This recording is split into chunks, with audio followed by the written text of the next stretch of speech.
Hey everybody, welcome to another episode of Teal Tinted Glasses.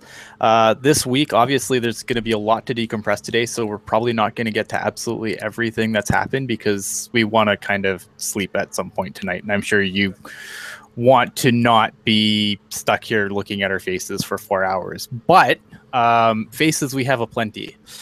Tonight on the panel is Mr. Hockey Jerk. I will remember you. Very nice. Wow. Mr. Kevin Lacey. You're muted.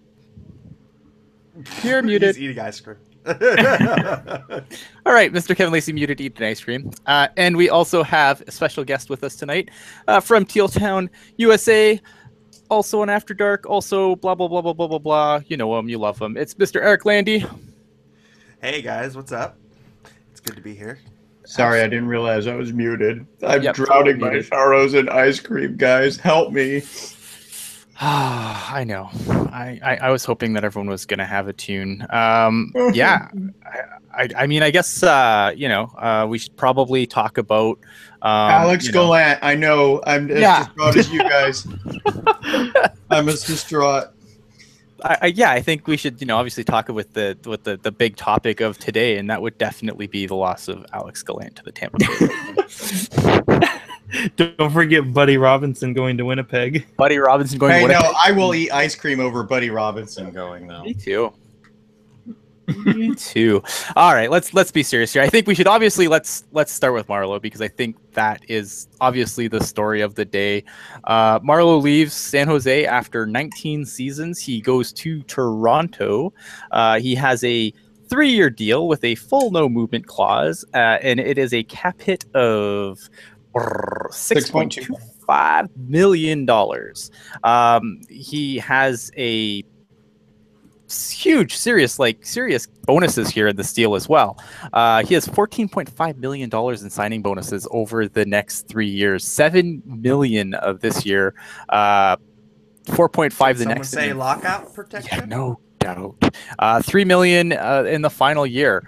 For those that want to know why, signing bonuses are significant, especially when they make up such a huge portion of your contract, signing bonuses are, you can't touch them. They're guaranteed money if the Leafs wanted to buy him out. Not that they should, because it's a 35+ deal, which means that buying him out would actually still leave them with the cap damage. But if they did decide to lock one, he'd still get that money. If there's a lockout, he still gets that money. And most importantly, that money is not touched by escrow. So, if you want to know why Marleau would take this deal, because I know there's a lot of why would Marleau do this to us, blah, blah, blah. That's definitely part of it. Landy, you're the guest here. What are your initial thoughts on Marleau moving on? Honestly, it's kind of painful. He's Shark for life. Mr. No, Shark not anymore. himself. Well, yeah, but just kind of going over it, he was the face of the franchise for so long, and he was, like I said, Mr. Shark, the person that was largely seen as embodying the Sharks and playoff successes and playoff failures. However, look, when you get that kind of a deal at this age, you kind of have to just take it. These kind of deals don't come around all that often, and I'm glad Doug Wilson didn't sign it, because that cap hit for that long, for how old he is, it's just too risky of a deal. It's just too risky. And so, we're talking a little bit, had it a little prior to the show, but had it gone maybe for a 2-year deal here, or had he gone for maybe a higher cap hit but a 1-year deal in San Jose, those kind of deals would have made sense here. But that just wasn't in the cards for him, and hey, you know what? He got paid, and he took the money and ran. Yeah, absolutely. Kevin, I'll come to you next. What's your thoughts on Marleau moving on? Are you destroyed? Are you gutted? Are you going to take a pitchfork and run to Doug Wilson's house? I'm actually going to save my reaction for when we get to Thornton. However, I think that it's absolutely the right decision that Patrick Marleau made. He is, yeah, it sucks because he's one of the two big faces of the franchise. Okay, Brent Burns too, but I would say he's one of the two big faces of the franchise.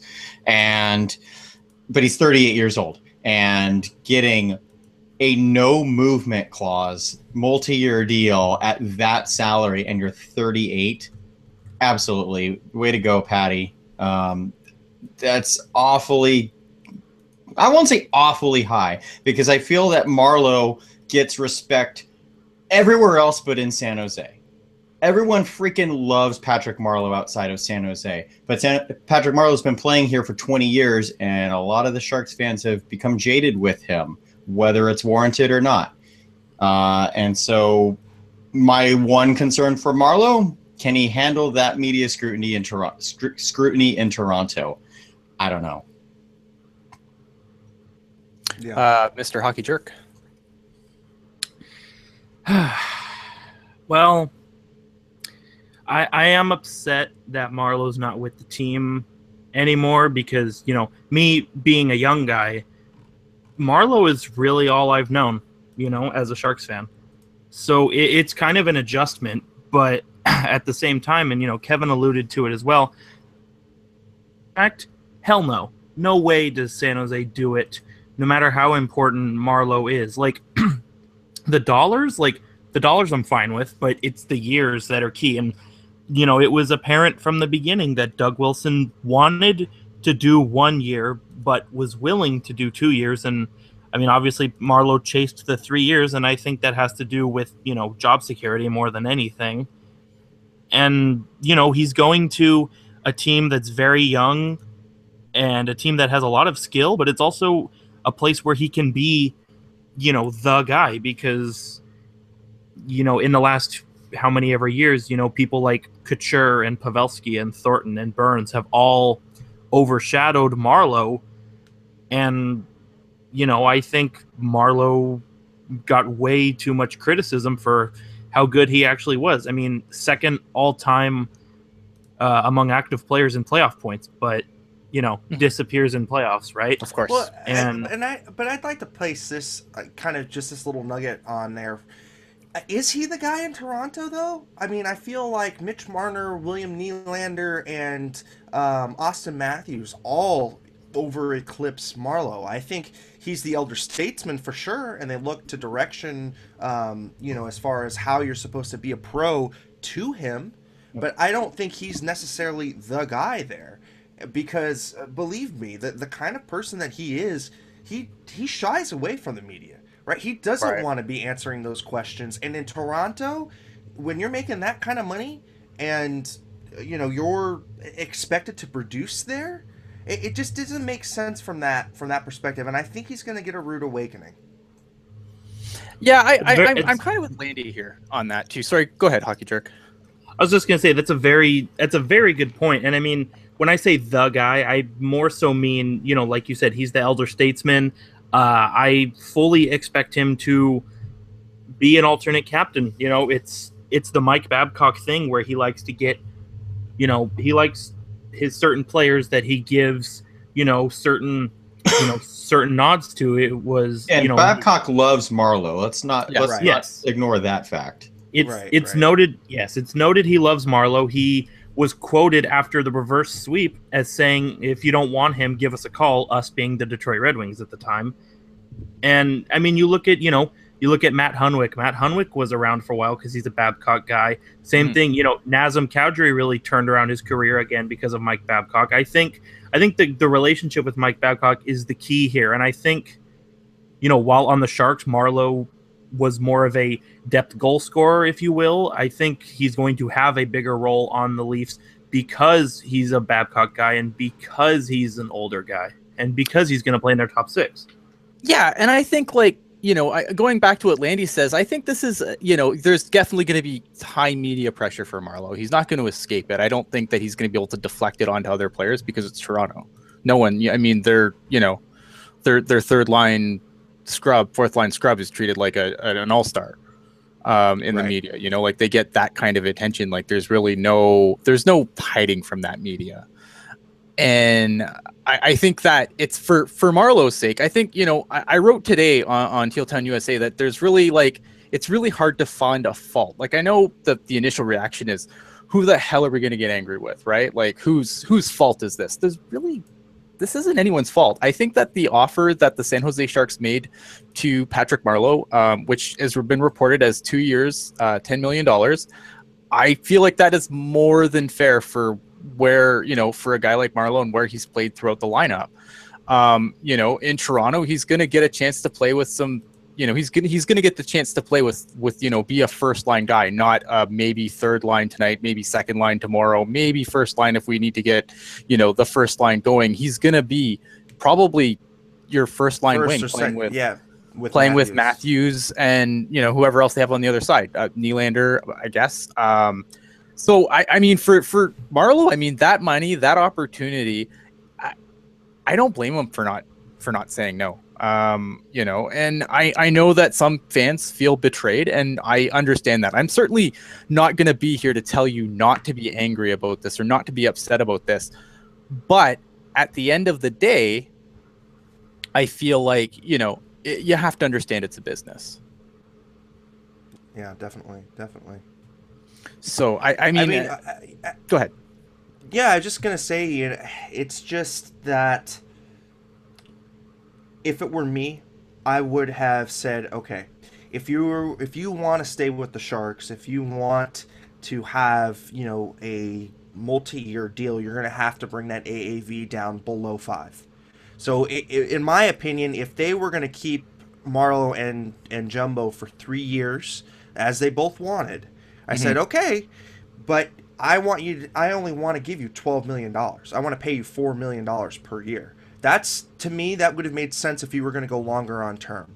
If you're not going to go longer on term and you still want to be paid the way that you're being paid now, then we're going year to year. And that's kind of what the read I got from Doug Wilson was as well. It was, hey, look, we can either pay a super high on year to year kind of deals, more than market value, or we can go longer term but have to bring in that cap hit. And it makes total sense because they need the flexibility come next year when the Marc-Edouard Vlasic deal kicks in and when the Martin Jones deal kicks in. Right, on top of the fact that the Burns deal's kicking in this year. Yep. Right. And, and back to the Babcock thing. I mean, without Babcock, Marleau is not on that 2014 Sochi team. It's not a thing if Babcock's not the coach. Well, I disagree there, just because that year Marleau was having a relatively good year offensively. I believe that year was the last time he scored 30 goals, and I think that was probably that 13-14 year, I believe, was his last year as a, true number one line offensive threat, if you will. Well, I think the other thing, though, that came out from that Team Canada, just kind of the presser, was that Babcock included him by name. He was basically saying, I want Patrick Marleau on this team. I don't care who you have to bump. So I think what Ian was alluding to was Marleau was not getting on that team unless Babcock was there. Based on Thursday, they did some a special on the construction of the team, and they had the management group in watching a Sharks game and watching the power play, and at the time, which was obscene, but they didn't really talk too highly on Marleau, to be completely honest.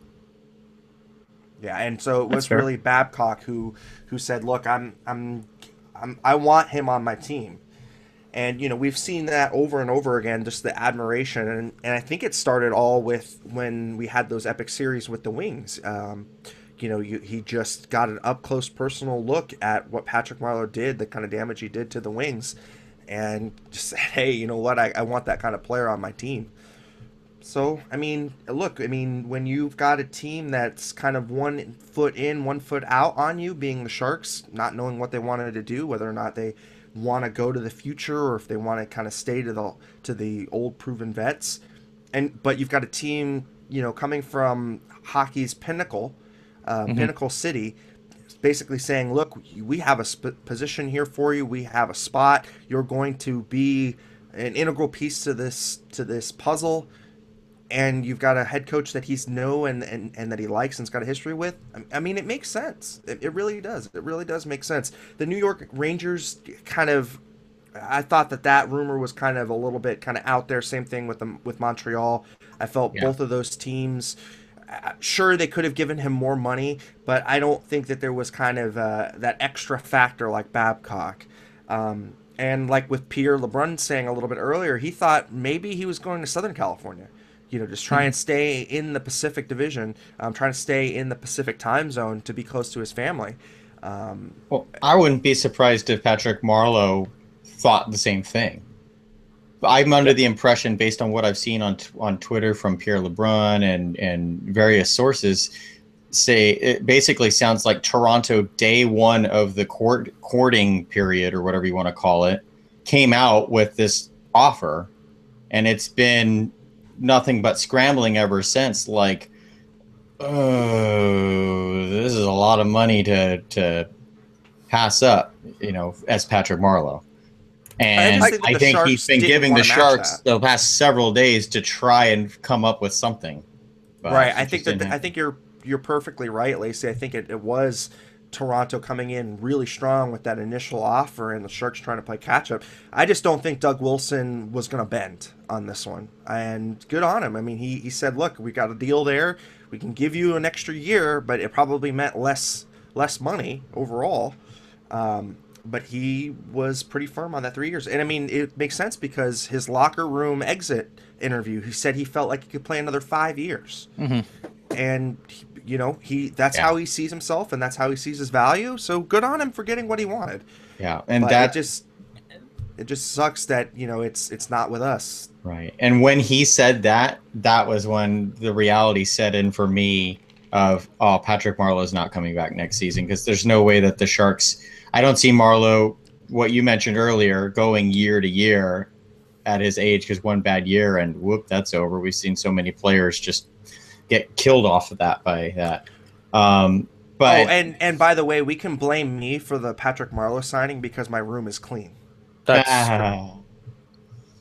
yeah, but it even though the writing has been on the wall for a while, this is the day, and it's still kind of it still hits hard. And for sure. Yeah, I know. As soon as it happened, I texted Puck Guy, and Puck Guy immediately called me from the road. What? Tell me that isn't true. And it's like, no, apparently he swerved somewhere on this 680. Yeah. Thanks for trying to kill Puck Guy. So I've got a question for you guys. You brought up Patrick Marleau saying he can play for 5 more years. How believable do you think that is? Very. Do you think he has another 5 years? Yeah. I don't know about 5. 5 seems the stretch. See, that put him at 44, which is what Jágr is, right? And I think he's in better shape than Jágr. I don't know. Exactly. Jágr is a freak. Well, and that's the thing is, you look at the age, and he should have retired 2 years ago. He's ancient by hockey standards, but you know what? He's faster than a lot of guys who are in their 20s, even with his advanced age, and his shot is still one of the best shots in the league.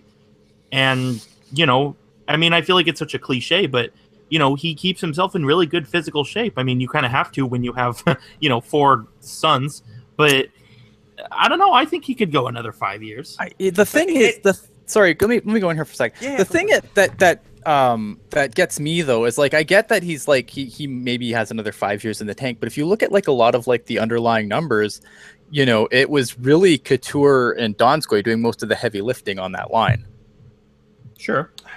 I mean, as far as driving possession, zone entries, what have you. I mean, but you have to realize, I mean, he was 37, 38, and scoring 27 goals. I mean, that's nothing to certainly not. At, and so okay, so let's say, for instance, if he does go another 4 to 5 years, so that put him at 44. And if he's a 20-goal scorer by the time he exits the league, I mean, that's pretty damn good. I mean, that's better than Jágr was. And I mean, and Jágr is now, I mean, just now is he not getting offers anymore. So I don't think it is out of the realm of possibility. It's just going to be, to me, whether or not he's going to be able to handle Toronto. Here's the difference between Yager and Marlowe, though, especially if Marlowe had stayed in San Jose. This offense, and I've said this many times, this offense runs through mostly Joe Thornton, but I still think Marlowe is still counted on for a significant amount of, for a significant amount of goals. Yes. Whereas like Yager was more of a complementary piece of a young core. Like the core in Florida is still pretty young, and Yager was more of a complementary piece. And the thing that worries me with Marlowe and Thornton to a better extent is, when do they step back and be, God, what am I trying to say? When do they become the complementary pieces and not the focal point? Yeah. And I don't know if that ever happens here, and so I think that, I definitely raises some interesting questions. I think I want to move on to Thornton, and then we can kind of, talk about the other deals and where the Sharks go from here and whatnot. Yeah. Joe Thornton signs a 1-year deal, $8 million, initially reported as 6.5. My guess here is that he had two deals. He had a I'm here deal and I'm not, and Patty's not here deal. And then when the news came out today, he signed the not here deal, and it was the $8 million one. What do you guys think of this $8 million for Thornton for 1 year, considering coming off injury, blah, blah, blah? Kevin, I'll start with you. It works for 1 year, but that's a tough pill to swallow to think, couldn't that money have been split up into two assets? But the thing is, we don't know. At this point, we don't know because we're not the GMs of the Sharks. But there's a lot of money being thrown around right now by the Sharks, and it's interesting. And from what I heard from the Vlasic signing, which we'll get to later, and Jones, it sounded like Hasso Plattner stepped up and was involved in the conversation. And I have to think it was the same thing with Joe Thornton.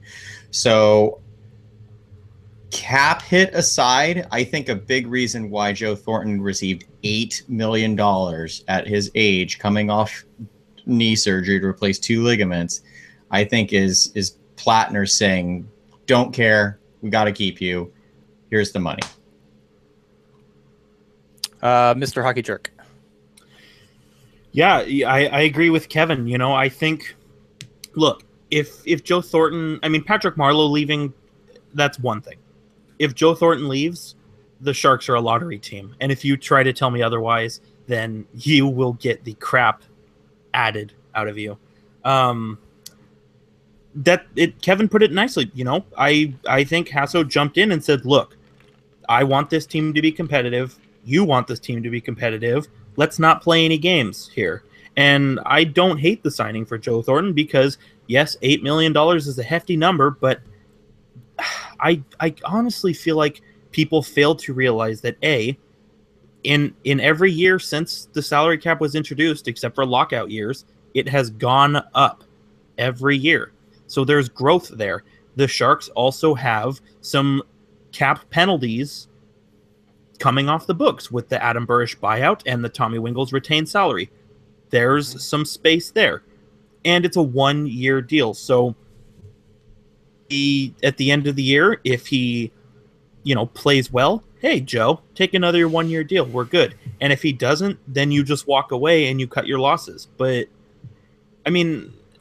he's had 50 points in 79 games last year. Is that all of a sudden bad? I don't think so. No, I don't think so either. Yeah. I think. Just kind of rolling over the cap space real quick because we had kind of alluded to it. Right now, the Sharks sit at about $10 million underneath the cap. That's with the Thornton $8 million contract up on the books. Right. And right now, the only RFA that we've got. Well, we've got a couple RFAs, but the only one off the Sharks roster is Chris Tierney, and his deal shouldn't be too bad. And then, of course, we got Sorensen and Goodrow waiting on deals as well, and those aren't going to be bad either. So, you got $10 million worth of cap space on, in the roster, and you've got one roster player you got to play. Chris Tierney is not getting over $3 million. I mean, there's no No, way. no. No way. So, I mean, you're talking roughly $8 or $9 million to play with, and you've got some prospects to deal with too. So, this leads me to believe there's room for some kind of deal here, and I Yeah, think Doug absolutely. Wilson is calling everybody trying to get a scoring winger. See, Chris Edwards breaks up a good point though. That 10 million was with only 10 forwards. I mean, I think it's obviously actually 9. 9 forwards. So you're gonna have, so that's gonna. There's not, there's the illusion of space there, because obviously, let's say you call up LeBanc, you call up Meyer, there's less than just less than $1 million, just less than $1 million. So we're talking So, about I mean, $8 million realistically. Yeah, about $7 or $8 million is probably about what they'll have to play with once you get Tierney under contract and you make whatever call-ups you make, depending on what Sorensen gets, what Gaudreau gets. So it's definitely something that you have to consider, but I still think there's room. My thing is, I don't know if for me, I don't think the Sharks need to run out right now and make a deal. Like, I'm very much on this. Let's kind of put these guys' feet in the fire, because you have a lot of players. Like, look at Joe Thornton coming back, probably keeps this, at least, this keeps this team a playoff team. But there's too many players on this team right now that need to take that next step. And having Marleau not there, having that spot open for other guys to try and succeed, I think that's good. And I think the Sharks should sit on their cap space, wait, let these guys see what they are without Marleau there, because I think that's important. I think that you need to give these guys the opportunity to take that next step. And if they're not going to take that next step, well, that's good to know when we have when their deals are coming up. So I personally, I would like to see. I think they should just sit on the cap space, but that's my opinion. What say you, panel? I just want to jump in on that real quick. I think they will, because to me, giving Thornton $8 million as the whole Marleau's not here, so we'll give you extra to stay aspect, that means Radulov and Kovalchuk are not coming to the Sharks. So we should just nip that right there. No, and I think you can nix Yager on there too. Yeah, I mean, anyone of value on the market's not coming in. I mean, I think the first thing you got to look at too is California state tax. I mean, and for the free agent players, that's not insignificant. There's a reason why Yager played in Florida for a little while. There's a reason why he went to Dallas. There are clearly other factors going on here, and we don't even know as far as like what Peter DeBoer's status is among free agents. We don't know if they like the way that he plays veterans versus young players. We don't know if he's got this kind of like this bullwhip reputation on him. There's just a lot of factors that we as fans will never know. That being said, you guys are all right. I mean, it's time for some of the young kids to really step up. And the one good thing about the Marleau signing to Toronto is that it gives an opportunity for the organization to have this transition happen organically versus a trade being necessitated to make room. There's now an organic space that has been made. So, can LeBanc come up and seize a full season spot, or can Meyer come in and take a full season spot, and actually slot them in where they're supposed to be? Timo Meier is a top 6 forward going away. Kevin LeBanc has the skill set to be a top 6 forward, doesn't have the size to be a bottom 6 forward. If we still had Nicky Goldobin, I really would have liked to have seen him in that Marleau slot, because you know what, it slots him in as a top 6 forward, and he was never going to be a bottom 6 player. He always was going to be top 6 or bust. Yep. So. That is the one nice thing about this, is that there is an organic kind of changeover, and there is a space for a young player to really step up. In my opinion, the 1-year deal for Thornton really does give Doug Wilson some time to figure out, okay, who's going to be my next generational centerman? What are we going to do about filling that void, that jumbo-sized void that will be there next year? Right. Because I think Jumbo might go to Toronto next year. What Dirk? You haven't gotten in on this yet. What say you? I think I agree with Landy. I think this is the perfect time to do, some organic roster turnover, because if we recall, after the Sharks were reverse swept, we were supposed to have, organic roster turnover, but then just kidding. Marleau and Thornton are still the big dogs. Niemi's our goalie. We're going to play Burns at defense now. Like, they totally backpedaled and moved forward and changed their opinion 80,000 times from the reverse sweep to the start of the season. I think Landy brings up a good point in that, Marleau's gone. Yeah. He's not coming back. You don't have another choice but to put somebody in that position. And out to me, Kevin LeBanc, in his time with Logan Couture, I thought looked good on that line. I think there were at least 2 or 3 odd man rushes with the two of them that they scored on. That's always a nice thing to see. Game 6 against the Oilers, when the Sharks were in panic mode, Marcus Sorensen was on that second line with Couture. I think Sorensen has the speed to provide, to that line and keep up with Couture like Marleau did. And, even Mikhail Bodker, I know people like to get on him and, bad Kerr, and he's the reason Marleau left and all the fun jokes. But I'm sticking by what I said earlier. There is no reason can't have a bounce back year. There's just no reason. If he comes out this year and he's crap again, then you explore a trade to a cap floor team or, God willing, a buyout. But, the Sharks have options. And like Landy and Kevin both said, it's all about if these guys want to step up. Because they had the chance. They had the chance to step up, 3 years ago when we went through this. And what did we get? Well, Chris Tierney put up some points, which was nice. And Melker Karlsson set a consecutive games with a goal streak. But other than that, we didn't really get a whole lot. Yeah, you got 2 bottom 6 forwards out of that whole rebuilding process. Right. And let's face it, replacing a Marleau of last year is a lot easier for a kid to put that kind of responsibility on his shoulders than replacing a prime year Marleau. So it's only 27 goals that we're removing from the picture. And at the rate the Sharks scored last year, that's a lot.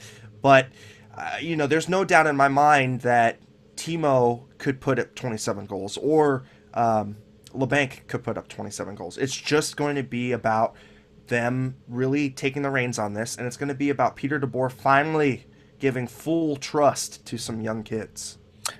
I think that's true. And you know what? I think that it's important that they get this opportunity. I'm not saying they shouldn't look at other free agents. There's a couple free agents out there that for the right price, I would take a look at. Like, I saw Thomas Vanek's name come in the chat. You give me a Thomas Vanek for 2.5, I'm not upset. You give me a PA Parento, I'm not upset. I think it blows my mind. PA Parento, how he just can't seem to hold down a job when it seems like he's just good everywhere he goes. You give me a PA Parento, I'll be ecstatic. Well, the thing with the 2 knocks with those 2 players are the locker room deal. I mean, like, they're supposed to be pretty cancerous. Thomas Vanek has got a history of gambling, and people can go back. Yeah, so no Vegas. So go back and look at Vanek and look at his checkered career. He's got some personal demons he's got to deal with, and you look at PA Parento, who apparently rubbed people the wrong way. And we know that Doug Wilson, if anything, is very meticulous about guys' characters. So he's only going to bring in somebody to that dressing room that he feels can mesh with these players, that he feels is a good influence on the locker room. He knew that he burned the bridges during the year after the reverse sweep, and he knew that the locker room and the toxicity, that level can't ever be that way again. So he's got to do due diligence and see, what kind of players he can get that will be, quote unquote, shark type players. Right. Let me just throw this out here, and then we'll move on to some of the other signings that the Sharks did. Obviously, a lot was made, and to my supreme annoyance, a lot was made about how important Patrick Marleau was to Joe Thornton coming back, and they had to come back together. And I'm just so glad this narrative can die in a fire now. Like, I'm so happy about this, because I'm thinking, like, okay, I understand that people have friendships and, people, but it's also a business, right? Like, I'm sure there's lots of best friends that play on separate teams, you know?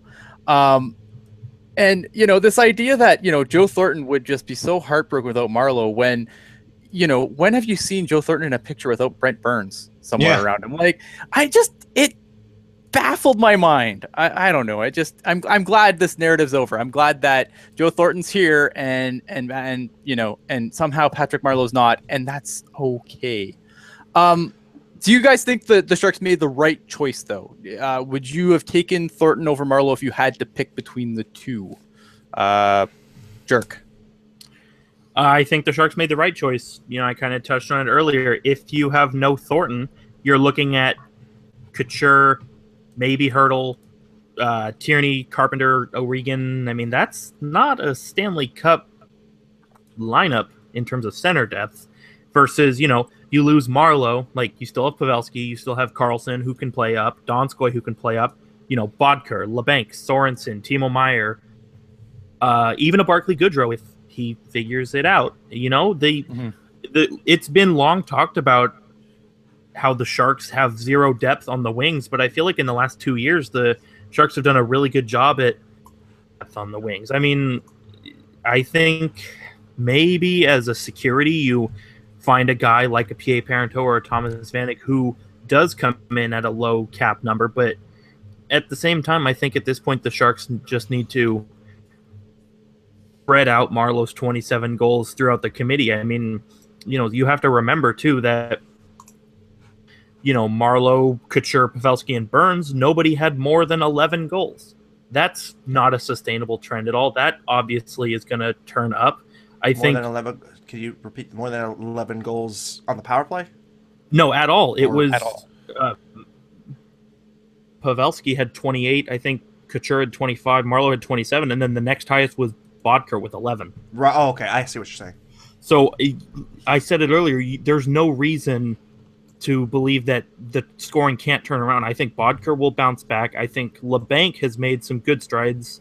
Granted, his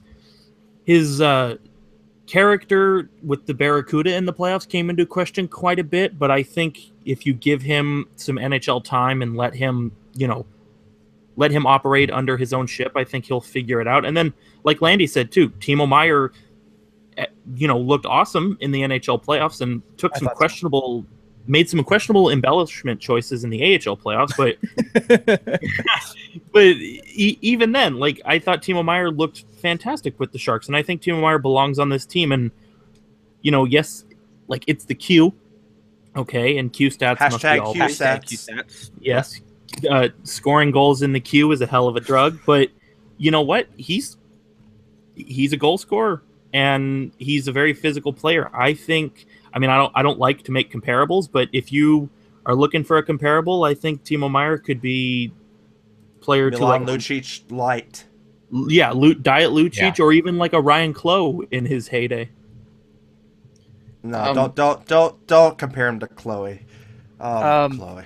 To play devil's advocate against that, though, I agree. I think Thornton should have been retained over Marleau. But to play devil's advocate, as far as the depth goes, I feel like there's a significant drop-off from Marleau at left wing 1 down to Hansen at left wing 2 versus Thornton at 1/2 center versus Couture at 1/2 center, or even Pavelski in there as well if you want to throw him on any of those spots. I guess Pavelski now has to be the number 1 left wing because I don't consider Hansen or any of the other options first-line wings. Well, I mean, I think That's fair.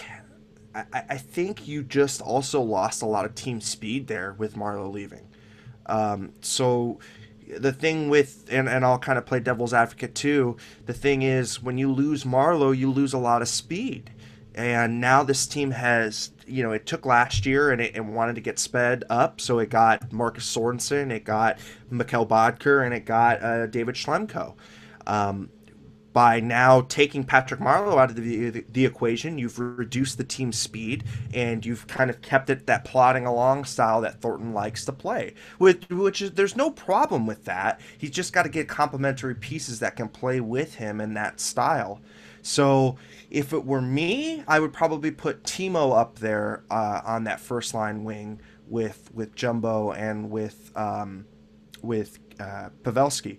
And I always liked a big person up there with those three because it gives it kind of opens up space in the slot for Pavelski. And that's what I really liked. So when you saw when Hurl used his body on that first line, he would make a lot of room for himself. Or if you saw when Brent Burns was a forward and was up there, he played wrecking ball. And I think they excel when they have that wrecking ball kind of player just to make some space for him. I want to jump in on something in the chat. I want to make something abundantly clear, and I know I've said this on Twitter a lot lately, and I'm going to say it on air, and I'm going to say it probably every show from here until the end of time. A rebuild for the Sharks was never on the table, and if you think it was on the table, that thought should have left your mind as soon as that Burns and now the Vlasic and the Jones deal are signed.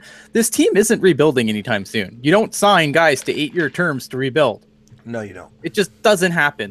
Just stop talking about rebuild. It's never going to happen. Doug Wilson will continue to retool on the fly for better or worse. This team is not going to have a got it down to the bolts rebuild ever. It's going to be more like Detroit. I mean, it's going to be that Detroit system of trying to keep the best team on the ice and the best product on the ice on there all the time. Because Mr. Ilitch was a owner who was notorious for spending a lot of money and for making sure that the team was not going to bottom out. I just want to throw one name in there that I think could maybe flourish on that second line is Roar Chartier. I know he hadn't got any NHL time last year, but he does have a scoring touch, so that leads me to believe maybe he might be able to move to a left wing or a right wing, and I'd be kind of interested to see what he does with Couture. But go ahead, Jerk. I'm sorry. Was I saying something? Sorry. Yeah, you were. You were talking about. I think it was. Oh yes. I just want to kind of piggyback onto what Ian said, but I'm making this statement as general as possible. I'm not calling anybody out because I'm guilty of this myself. I've noticed that the individuals who are calling for a rebuild are the same ones who get upset when the Sharks tend to lose a handful of games in a row. And, rebuilds entail losing. And yeah. I fear that let's say the Sharks strip it down to the bolts and they do rebuild. I think fans, because let's be honest, we all, we're not exempt from this. We're just as much involved too. We have been spoiled with good seasons. And, you can be a team like the Toronto Maple Leafs who lose in the first round and be like, hey, we did some really good work this year. Or you can be a team like San Jose who is a year removed from losing in the Stanley Cup final and say, oh, that's not good enough. Mm-hmm. I just think that a rebuild is totally ridiculous, and I stress to all of you that it could be a lot worse. And right. I mean, and the other thing that we got to remember too is the way that the marketplaces react to rebuilds. In Toronto, you have a huge corporate sponsorship, and you have just a city rabid for hockey. They can deal with a prolonged rebuild because you've got the fans that aren't fickle. Bay Area fans, we are super spoiled with just the product that we have here. And so if the Sharks do take a step back, you saw how that was the year that we did not make the playoffs. So you saw how much the season ticket holders reacted to that. And I think Hosko got scared shitless and said, hey, look, we can't do that. I mean, this team will not survive if it tries to go through a rebuild as it is now today with the fan kind of interactions that we have today. You look at a team like Chicago. They couldn't withstand the rebuild for a long time. I mean, before the Wirtz family kind of took over and just kind of got their heads out of their asses. I mean, you look at how barren the United Center was prior to 2010. I mean, hockey, unfortunately, it's still not as popular as baseball or football, where you'll get the fans to come as long as there's a product on the ice. So rebuilds in this case are just, it's going to be hard. I think the thing with Chicago, though, I think you have to remember is like Old Man Wirtz really made it difficult to love that team. It was difficult to be a fan of that team. He kept games off television. The teams were terrible. I mean, he really went out of his way to just make it the worst market ever. And a lot of that's been corrected by his son, and winning, obviously, as I always say, fixes winning everything. Winning fixes everything. But I'm just saying that this marketplace isn't as robust as a Chicago or a New York or a Toronto or a Montreal or an Edmonton, for Christ's sake. I mean, look how Rexall Center was always full, even though that team was hot garbage.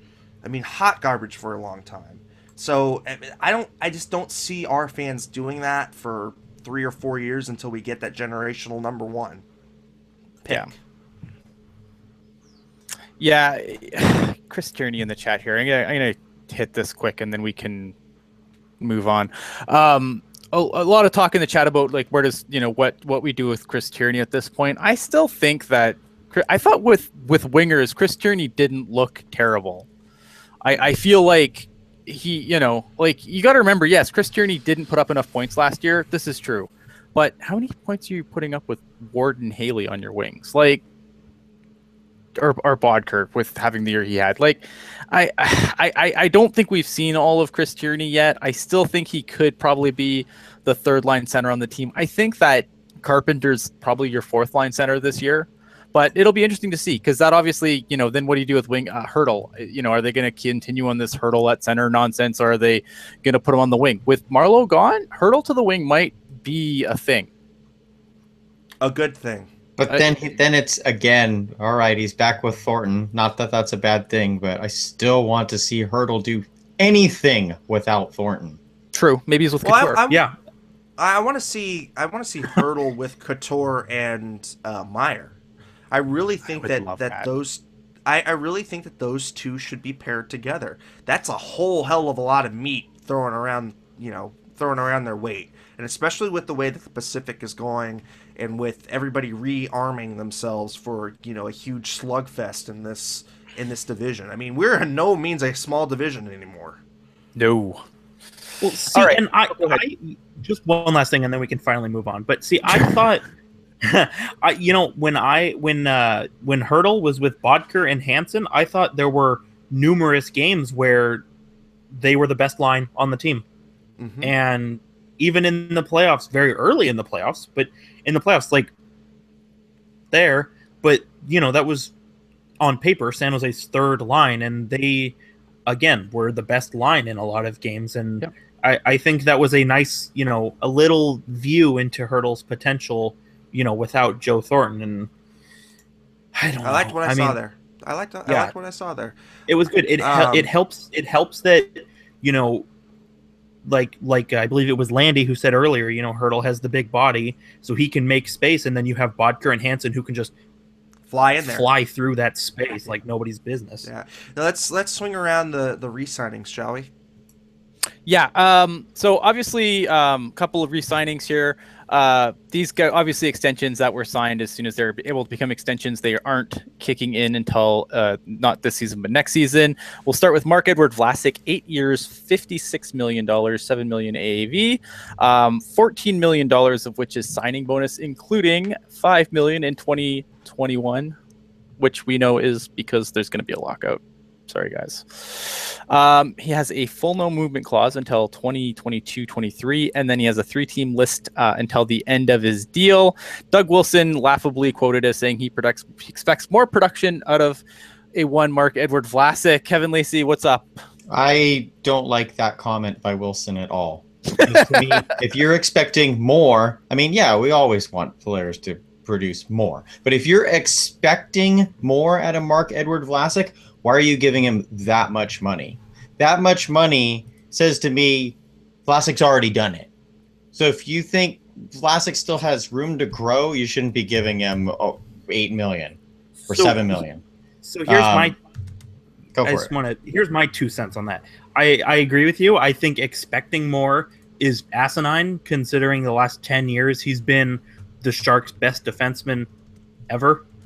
Mhm. Like Norris Trophy, is not for the best defenseman. It's for the best offensive defenseman. Correct. Yeah. But you know what? If Vlasic is only 2 years removed from putting up a career high in points. Mhm. And even though this year he had a down year in the analytics community, he still put up his third best point total in his NHL career. Mhm.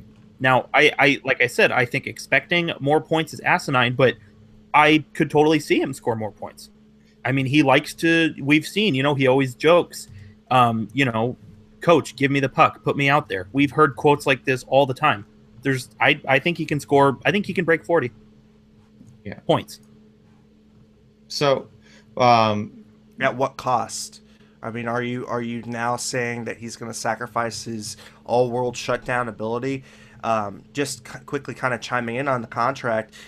Look, he was going to get that and more on the open market. that's where I was trying to go. Yeah, I have no doubt that there was a Yahoo in Toronto and a Yahoo in New York that would have said, okay, we'll give you, 7 times, I don't know, 7 times 8. Because defensemen that play his style are not a easy thing to come by. I mean, Yeah. you also look at a partner that needs to be in Ottawa, even though they don't have the money. I'm sure that they would have looked at a Mark Edward Vlasic.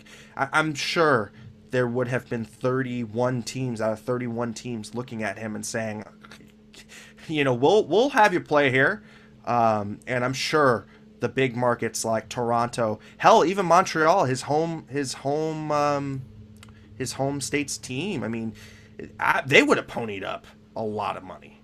So I think that was the money that was going to take. I think he took a break on the Sharks. I think he probably could have gotten $8 million a year. Yeah. Easy. Yeah. And that's what you just said, Landy, is where I was going with my initial point was. Now, with that said about the room for production thing, line, whatever, it's not like Vlasic doesn't deserve the contract, at least the yearly salary that he's getting. Maybe later down the line, that contract hurts, but we'll worry about that then. Right now, for the production that Vlasic does put up, I think he's worth it. I love the guy. He's the Sharks' best defenseman, as you mentioned, Hockey Jerk, in the last 10 years easily, except for, homegrown anyway, because Burns is obviously a pretty amazing player. He just won the Norris. Right. But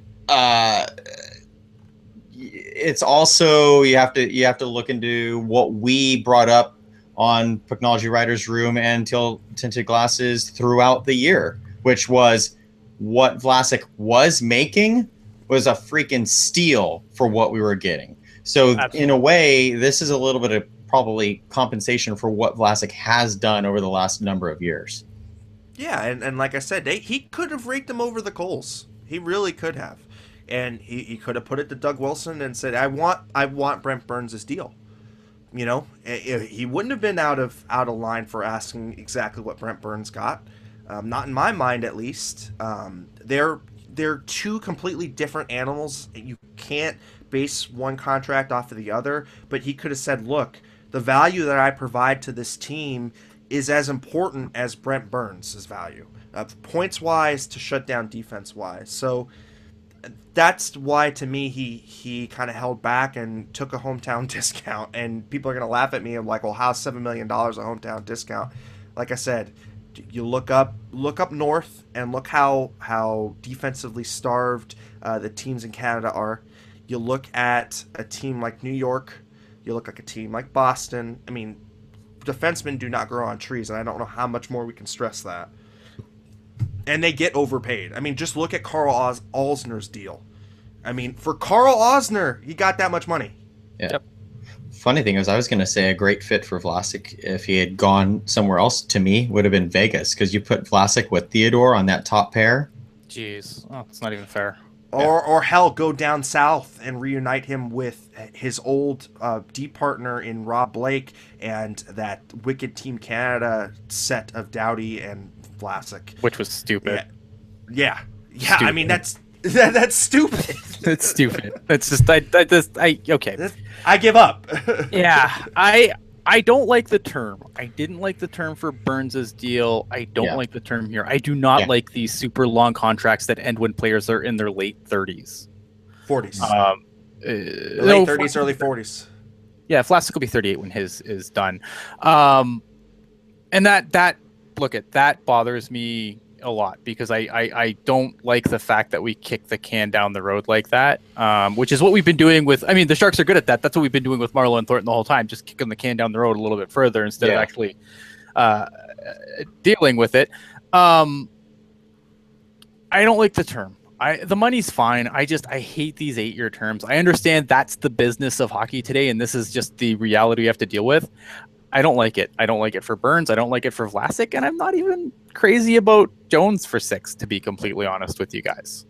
Ian, go ahead. Are you concerned about this trend that all of a sudden is happening where 8-year deal, 6-year deal, after the Sharks have always been known as that team reluctant to give these long deals? Are you a little concerned that this is a trend? No, because I think that it shows that the Sharks are they want to be competitive. Yes. Hasso wants to make sure that this team's competitive. They want to make sure that players stay in San Jose. They don't want to lose players to bigger terms elsewhere. It's a business, man. I know you can sell everybody on how awesome it is to live in California and, yada, yada, yada. Guess what? I hear Florida's really nice too. And there's no state tax. Yeah, look at the Sharks' record for free agency, and look how many times that the big names have kind of said, "Hey, you know what? It's awesome out there, but it's just the tax kills us," and they want to be in a place that's got a little bit more coverage, a little bit more media coverage, a little bit more, taken seriously. So, it makes sense. It makes sense that they had to pony up this kind of cash. Like you guys said, it shows the ownership is heavily invested in the team and wants to commit to, these players. And I don't have a problem giving long-term deals to defensemen only because they're going to get that from yahoos everywhere. That's just the way that they're valued. I mean, we can go on and on and on about how defensemen have been brought out there far too many years in advance, with advanced ages, and still they continue to pay these players. I mean, look at Kevin Shattenkirk and the deal he got. Stupid. It's stupid. I mean, look at Jason Demers. Look at how overvalued Jason Demers was when he got his contract. And I mean, the Panthers Florida didn't know what they were doing. They tried to dump it to Vancouver to get good Branson back. Yeah, that's true. I heard that. Yeah. I mean, I liked the Aaron Ekblad signing. I mean, I really liked him as a player and committing to him for that amount of time. It's just, you know what? Until we get to another lockout, these GMs, they need saving from themselves, and these owners need saving from themselves. The one thing that I will say about Vlasic's deal and why I don't like the term. I'm never gonna like the term, but why I'm okay with the term, like I'm not as worried about it, let's say, as I'm with a player like Burns, for example, is Vlasic's, he's not really doesn't really play a reckless physical game. He does most of Vlasic is positioning, stick work. I know he's had some injury issues over the last couple of years, so it's not like, that's not completely not concerned, but I feel like his game will still translate better over the long term. Yeah, he's like Paul Martin, where his game just continues to translate well into his 30s. That was going to be my question for you guys. Is you look at Dan Girardi, a guy who's been a beast for the Rangers for a number of years, and he got bought out. Why? I think the guy's a shell of himself now. I think that Tampa's going to regret signing him because they're not getting the in his prime Girardi. Well, not if they pair him with Victor Hedman. What's up? Not if they pair him with Victor Hedman. Yeah, I mean, that's true. But I'm just saying, like, Girardi's durability at this point, just because the type of game he plays, a kind of a smarter game too, but he's gotten worn down from all the shot blocks and whatnot. I worry about that with Vlasic a little bit on the term, but I hope it's not to be. Yeah, I mean, hopefully it all works out. And you know what? why stress about today when we can kick down the can, kick the can down the road for 7 years? Yeah, and you know, the cap will be at $100 million after the lockout. It'll all get corrected at the 2020 lockout. So. Right. And then the compliance buyouts, lockout, and then the compliance buyouts for everyone. Yeah. All right. So Martin Jones, 6-year deal, $34.5 million, 5.75 AAV. He has for the lockout season, he has $1.5 million in lockout protection. And he has some other signing bonuses kicking in, but it's mostly salary there. My question for you guys is, obviously, how do you feel about it? But I feel like this is elite money for a league average goalie. And now you can all flame me to death. I don't think it's elite money. I don't think so either. I mean, we've seen. I know Corey Crawford, who I would argue is the. I would argue Corey Crawford is the same level as Martin Jones, and I believe his contract is worth more. Look at what stupid deal Carey Price got. I was about to say that. And you know, here's the thing: is whether we like the contract or not, these players, we have to do it. It's as simple as that. Like, yeah, I firmly believe if Jones were to go to UFA, you know, a team who needs a starting goalie, I hear Dallas likes goalies. They probably would sign Jones for the moon. You know, it's Paging Calgary Flames. Calgary Flames. Calgary Flames. Calgary is in the market for a starting goalie every year. It's and Mark. I think they still are. And Mike Smith. I mean, look, Kidding. If you think that term and that cap hit's crazy, Mike Smith got $4.25 million a year. Well, they play the Sharks 6 times a year. Oh, well, okay. I guess he'll make it up against the Sharks. But, I mean, seriously, like, if he's worth 4.25, I'll every day and twice on Sundays, I'll take Jones for an extra $1.5 million or $1.25 million. It's the starting goalie rate. There's not really much you can do about it, and quite frankly, he left money on the table too. Mr. Who didn't go yet? No, I didn't go, but I don't really have much to add. I think you guys got it on this. So all right. So we're happy with the deal. I don't hate the deal. I feel like if he's gonna have to get his numbers up a little bit to be worth it, because so far, you know, look at Martin Jones has definitely stolen games for the Sharks, which is something that previous Sharks goalies haven't done very well. Like probably since, Nabokov, I would say it's been, because I don't recall Nemo ever really stealing us a game. Hey, he was a Vezina Trophy finalist in a half season, I'll have you know. Hey, he's about to win his second Stanley Cup with Pittsburgh. That's true. That's true. Oh my goodness. All right, let's move on to just quick here. AO asked, how much is Aaron Dell making? $625,000. Yes, $625,000. Antoine Bibeau signs with the Sharks. Obviously, it's a one-way deal, $650K. He's gonna obviously play for the Barracuda. I like the signing. I think it stabilizes their goaltending. I would take Antoine Bibeau and all the warts there over Mantis Armalis any day of the week and twice on Sunday, and ditto for Clark Saunders. Yeah. Same. Agreed. I love it with Patrick Marleau, Joe Thornton, Mark-Edward Vlasic, Martin Jones, Antoine Bibeau. Yeah, I had to save the best signing for last. Guys, Michael Haley is gone. Alex Gallant is gone. I don't think we've re-signed Zach Stortini. Who is going to save us? Who is going to protect the Sharks players from catastrophe? Well, we could trade a first-round pick to get Ryan Reeves. Oh, God. Oh, God. That was so bad. It was really bad. Someone in the chat mentioned Dwight King. I don't think much of Dwight King. I think he has average AHL speed. I don't know. I don't think anything of him. What do you guys think on that?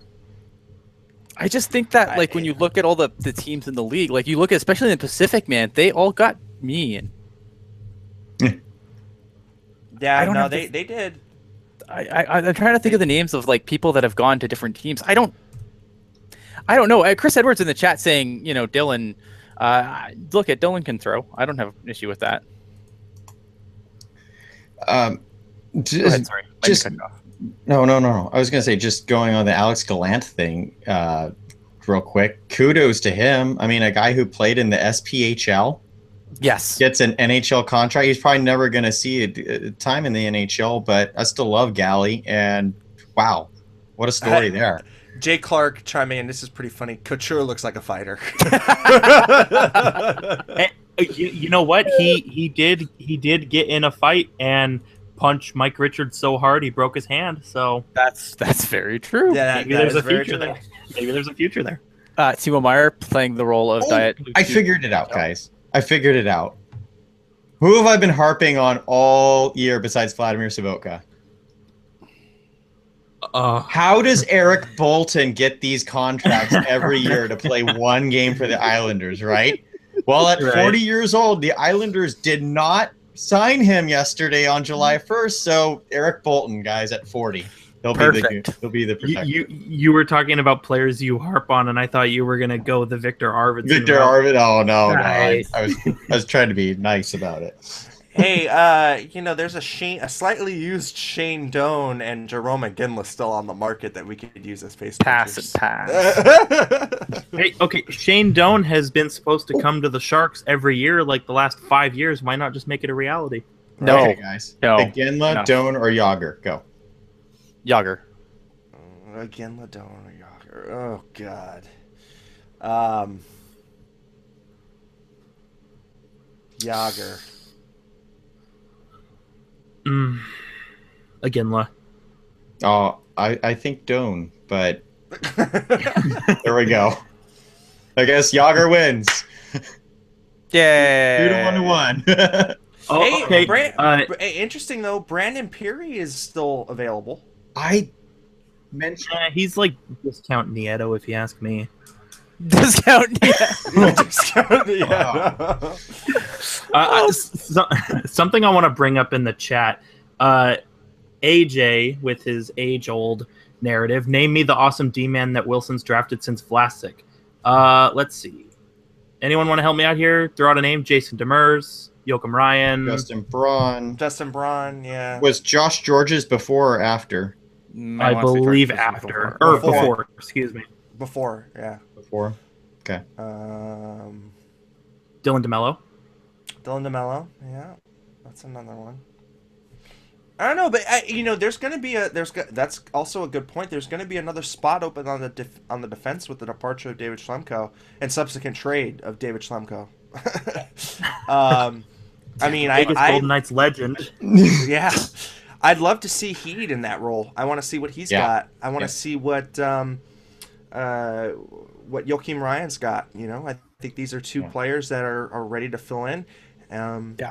Look, the baby Sharks have a lot of talent, and I just don't think that a lot of people realize just what they've got down there. Yeah. I mean, some of it's still marinating, and justifiably so. But it's not a completely weak barren wasteland as it used to be. Yeah, it's not a barren wasteland. It's not. I mean, is there a Marc-Edouard Vlasic down there? No.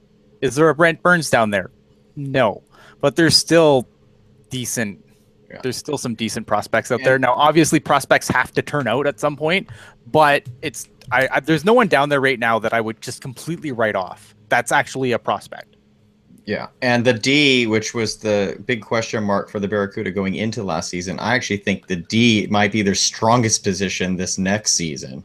It's funny. It's funny how they're used. Yeah, it's funny how it oscillates in organizations. This organization used to be known as a goalie factory for a long time, and look how barren it is now. Yeah. Then this team kind of was known for producing those gritty second, third line, fourth line forwards, and now it's switched to D, which this team has never been known to really ripen defensive prospects, but now we've got a bumper crop of them. So it's cyclical. I think everybody just needs to realize that sports is very cyclical. You go through dry spells on the farm, and you go through really a lot of prospects on the farm. It's just really cyclical.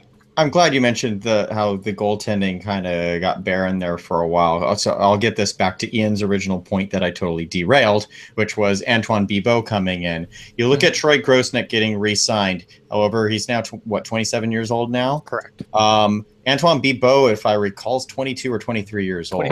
23 years old. So there's still a young guy who you can't totally write off yet. He did he win the Memorial Cup? Or did he lose in the finals? I know he played in the finals of the Memorial Cup. But he was the goaltender. He did lose to the final of the Memorial Cup, but he was the best goaltender in the tournament. In the tournament. There we go. That's what it was. And the reason that Bibeau is now on the Sharks, in the Sharks organization versus Toronto, was just, I think he had a falling out with his coach. Toronto had a number of goalies in their pipeline already, led by Garrett Sparks. And he was expendable. So good on the Sharks to at least address that hole, which was even last year, because we always talked about what happens if Grosnick goes down. And now at least there's a solid answer. There's a solid answer. And 1 year for Bibeau, I mean, that's a nice show me deal. I guess I know we've been doing this for a while. I just want to go through some of the other deals.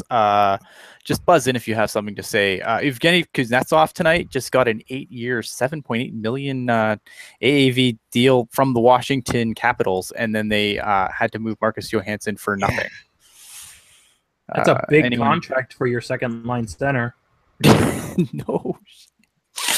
Anyone else have anything on that? I think at the going rate, though, this is very similar to the Logan Couture contract extension a few years ago when he was the second line center, though. So if you're looking at a few years ago versus now, I think it's right around the same pace. I'm okay with that. I think it sucks for the Caps they lost Johansson, but yeah, I mean, look, what makes me wonder now is when you look at some of these deals, what the hell is Ryan Johansson going to get? A lot. Did we lose Eric? We lost Landy. Oh, no! Oh, he probably had to do some laundry. Oh, there he is. Okay. Yeah. What does Ryan Johansson get? What are we talking about? What does Ryan Johansson get if Kuznetsov's getting 7.25 per year? Right. Holy God. I don't even want to know. I mean, probably 8. I'm guessing 8. Look, if you thought the center situation was bad in San Jose, all you got to do is look at Nashville. After Ryan Johansson, I mean, what the hell else do they have? Well, they got Nick Bonino, which was a really good signing in my opinion.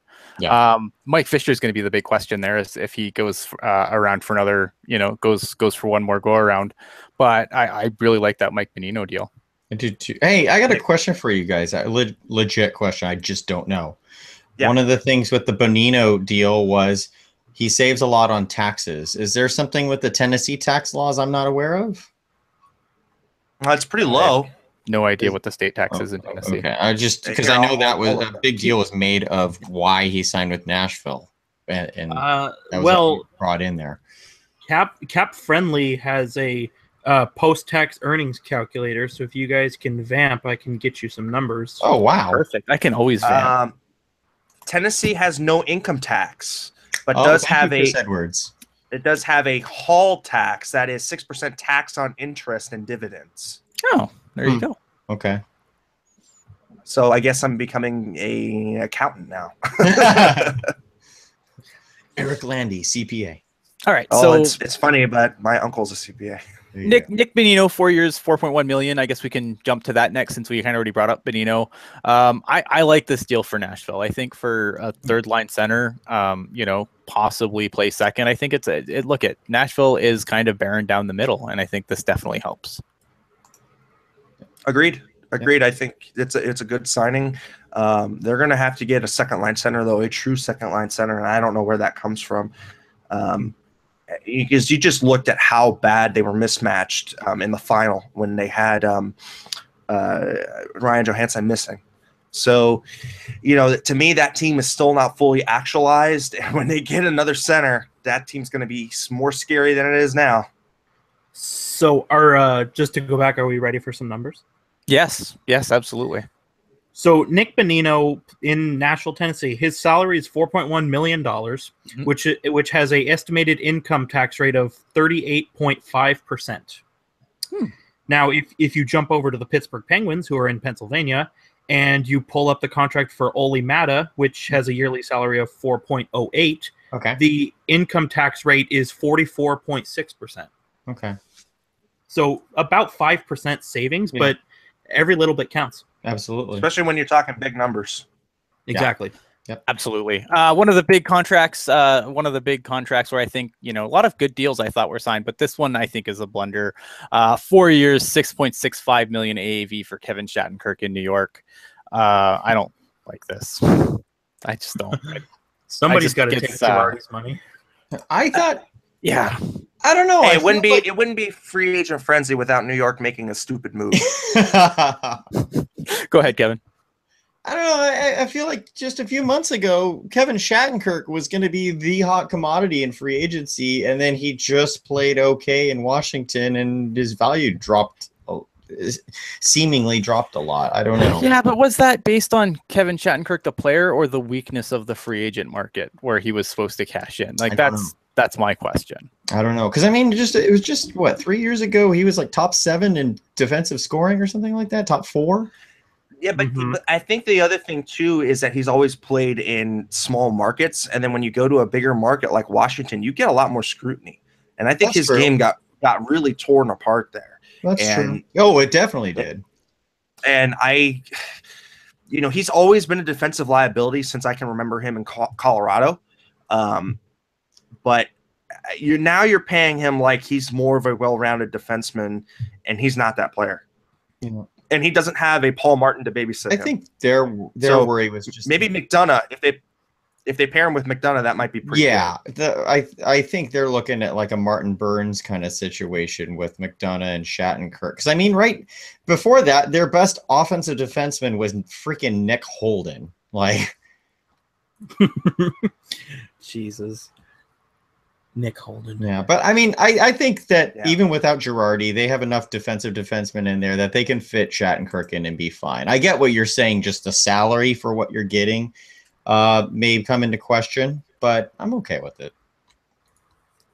It's funny, too, because allegedly to sign with the Rangers, Shattenkirk actually left money on the table elsewhere. I heard that. Well, he's a New Yorker, so that's the deal. He grew up being a New York fan. He's got a ton of family there. And you know what? That is important to some players. Clearly, it wasn't enough for number 12, but hey, right. I would just like to point out too, and then we can move on. Are you going to fight with AJ in the chat? I just want to say AJ would like me to clarify that I meant draft picks from the first 3 rounds. There you go. All right, we may move on. Perfect. Yeah, what did you guys think of the Justin Schultz deal? I think amazing. Yeah, I liked it. I think Justin Schultz has been, a real. I remember I came on here before the Sharks faced off against the Penguins in the Stanley Cup final, and I'm like, Justin Schultz, yeah. God damn, I'm an idiot. Yeah. How about Antti Niemi? 1 year, $700K. I think it's no, okay, before we go into this, it's already been on the books that Rutherford said 30 to 40 games Niemi will play. For $700K? Like, but oh my God, you're gonna trot him out for freaking half the season? Well, yeah, because Matt Murray's got to get hurt at some point. Well, and who's gonna play all of those playoff games? It's gonna be Matt Murray. Why not just save him until then? Because you won't even get to the playoffs if you play Niemi for fucking 40 games. Look at Rutherford has Alzheimer's. All right. Sometimes he thinks he's the coach and he's going to determine when players are going to play. I don't I know he said it, but there's no way that Niemi comes on for $700K to play half the games. This is not going to be a platoon situation at all. Never say never. He's like Grandpa Rutherford. Do you want a Werther's original, Sonny? Hey, what about the goalie carousel? I don't know. I don't remember who tweeted it, but it had 5 goalies going in a pentagon. I like that. Yeah, yeah. That was awesome. I wish I had that up. I'm just gonna kind of skim through a couple other deals here. What do you guys think of Martin Hansel going to Dallas for 3 years at 4.75? He's a good replacement for Cody Eakin's offense. Whoa! I always liked 3 goals last year. I always liked Hansel for his size. Not necessarily. There's not really a lot of production there. So for that amount of money, I don't really think that that's all that great. But it does give Dallas a little bit more size, which they kind of needed. They were kind of a smaller team. Not including Sagan and Ben. Yeah. So I like that. And I'll cap this off with Verbata 1 year, 3.5 with the Panthers. I absolutely love this signing because, and these are the kind of signings that I wish Doug Wilson would target more often. But if you look at Verbata's stats, he just came off a 50-point season, and you got him locked in for $3.5 million. If that's not a steal, I don't know what is. No, it's great steal, great pickup, and yeah, I think that it was perfect. I'm gonna regurgitate what Brian Lawton said on NHL Network last night. Why didn't you just keep Jaromir Jagr? What, really? Because I feel like Jagr fits in there just fine, and would have made the same money for the same production. Honestly, though, it's like Jumbo, in the Sharks dressing room. Jagr is just this pinnacle figure that a lot of the kids just could not. I mean, it's like you're breathing rarefied air, and I know that he does such a good job with trying to be very inclusive and to like lead the players, during exercising and all of that. But still, that team was not going to move forward unless Jagr wasn't on the team. And I honestly think that they have enough playmaking ability without Jagr that you can get Verbata, who is just a scoring machine. And I would have loved to have seen him in Teal a few different times. All right, guys, I think we've pretty much gone long enough. So I think next time we're on, I think we'll talk a little bit about maybe who's still out there. I think I'd like to do winners and losers at some point, but I'd want to kind of do it justice a little bit. So I feel like we've kind of gone long enough tonight. First, obviously, I want to thank Landy for coming on the show tonight. Any final thoughts, guys? Sir? Look, I mean, it's just it's a sad day in Sharkland. But hey, you know what? There's light at the end of the tunnel. The team is not where it was 2 or 3 years ago, where everything was barren and it looked like there was going to be a lot of pain. This team looks like it can still compete. I don't know if it's going to be at the same level that we're accustomed to, but there's some bright spots ahead, and it's not all doom and gloom. So Patty, good luck, and really try and stay in the shadows as much as you can in Toronto, because they will hound you relentlessly. Mr. Hockey Jerk, final thoughts? Final thoughts. I have a couple. Okay. Number one, I'm not a Penguins fan. Number two, But are you a Leaf fan now? Yeah, jury's still out. Like I said earlier, it's really crappy. The Sharks lose a guy like Patrick Marleau, but I'm not mad at the Sharks for letting him go. I think it was the right choice, and I'm not mad at Marleau for leaving. Like, hey, I can go to a good team and make money and have job security. Like, how dare you? No. Like, I think it was totally smart for him. And number three, at me on Twitter, AJ. We got some fighting to do. Uh-oh. All right. I am going to have some popcorn for this upcoming Twitter war. Kevin Lacey, final thoughts. Yeah, it's pretty sad. I don't know what I'm supposed to do when Toronto comes into town, because Marleau scored a lot of goals at the games that I went to, and everyone in the last maybe 8, 9, 10 years, I always yelled out, "Hey, opposing goalie, St. Patty's yo daddy." Am I supposed to yell this at Jones and Dell now? Like, I'm so conflicted. I'm at Kevin Lacey 22, and thanks for a wonderful season, guys. It's been a pleasure. I have a question for you.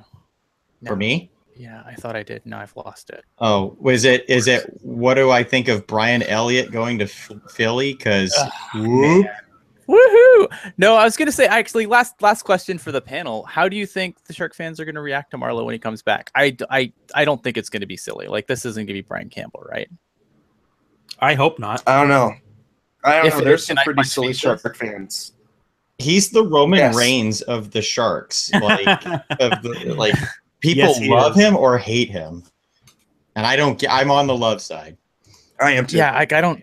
I would be very disappointed if the tank turned on Marleau the next time he comes to town. I think he gets standing ovation. I don't think that this diminishes his legacy in San Jose by any stretch of the imagination. No, and he's got a full no move. So if he doesn't like it in Toronto, he can just basically cry until he gets a trade back to San Jose. I can't wait for JR to get on some kind of TV and go, "What a gutless move to go to Toronto." NBC does not show Canadian teams. JR will have no reason to talk about Patrick Marleau. Yeah, there you go.